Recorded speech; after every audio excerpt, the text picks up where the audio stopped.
వీక్షకులందరికీ నమస్కారం అండి. ఈ వీడియోలో నేను క్యారెట్ పచ్చడిని ఎలా చేయాలో చూపించబోతున్నాను.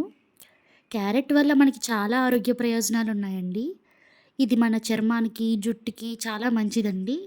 కాబట్టి క్యారెట్‌ని ఇష్టపడని వాళ్ళు ఎవరైనా ఉంటే క్యారెట్ వల్ల కలిగే ప్రయోజనాలని వదులుకోకుండా ఇప్పుడు నేను చూపించబోయే విధంగా ప్రయత్నించి చూడండి. అలాగే మీ ఇంట్లో చిన్న పిల్లలకి పచ్చడిని నెయ్యితో తాలింపు పెట్టి చూడండి. చాలా ఇష్టంగా తింటారు. ఈ పచ్చడి చేయడానికి స్టవ్ మీద ఒక కడాయి పెట్టుకుని అందులోకి 4, 5 స్పూన్ల నూనె వేసుకుని వేడెక్కిన తర్వాత ఒక స్పూన్ ధనియాలు వేసుకుని వేయించుకోవాలి. ఆ తర్వాత అందులోకి ఒక స్పూన్ పచ్చిశనగపప్పు, ఒక స్పూన్ మినపప్పు వేసుకుని మూడిటిని దోరగా వేయించుకొని తీసుకుని పక్కకు పెట్టి చల్లారనివ్వాలి.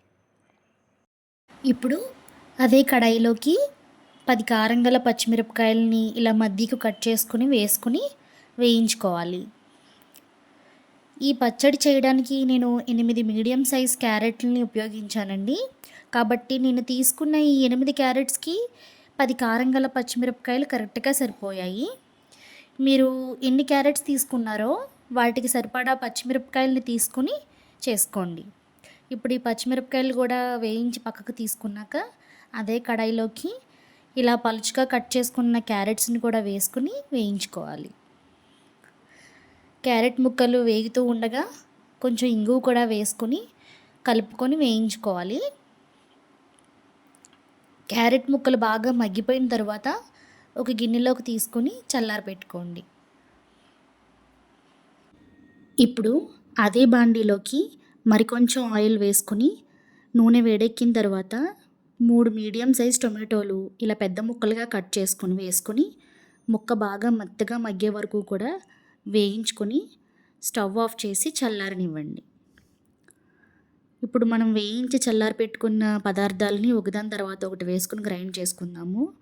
అందుకోసం మిక్సీ జార్లోకి ధనియాలు, పచ్చిశనగపప్పు, మినపప్పు, పచ్చిమిరపకాయలు, 4 వెల్లుల్లి రేఖలు, కొద్దిగా చింతపండు, కొంచెం ఉప్పు వేసుకొని నీళ్ళు లేకుండా బరకగా గ్రైండ్ చేసుకోవాలి.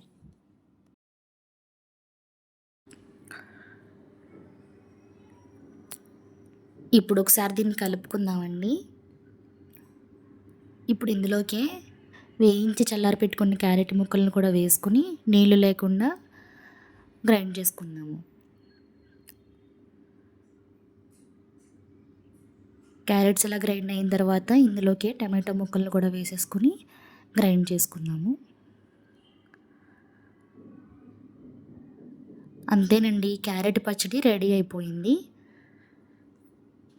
ఇప్పుడు ఈ పచ్చడికి మరింత రుచి రావడం కోసం తాలింపు కూడా పెట్టుకుందామండి. అందుకోసం గ్రైండ్ చేసుకున్న పచ్చడిని ఒక బౌల్లోకి తీసేసుకొని తాలింపు కోసం స్టవ్ ఆన్ చేసుకుని చిన్న కడాయి పెట్టుకొని అందులోకి కొద్దిగా నూనె పోసుకొని ఆయిల్ వేడెక్కిన తర్వాత కొద్దిగా పచ్చిశనగపప్పు, కొద్దిగా ఆవాలు,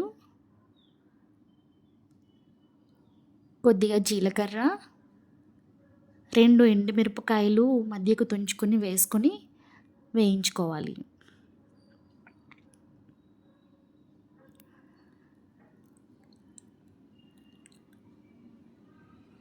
ఇందులోకి 2 రెమ్మల కరివేపాకు కూడా వేసుకొని తాలింపుని బాగా వేయించుకొని పక్కకు తీసి పెట్టుకున్న క్యారెట్ పచ్చడిలోకి వేసుకొని కలుపుకోవాలి.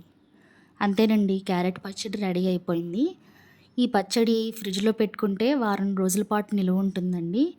అలాగే ఈ పచ్చడి అన్నంలోకి, టిఫిన్స్లోకి కూడా చాలా బాగుంటుంది.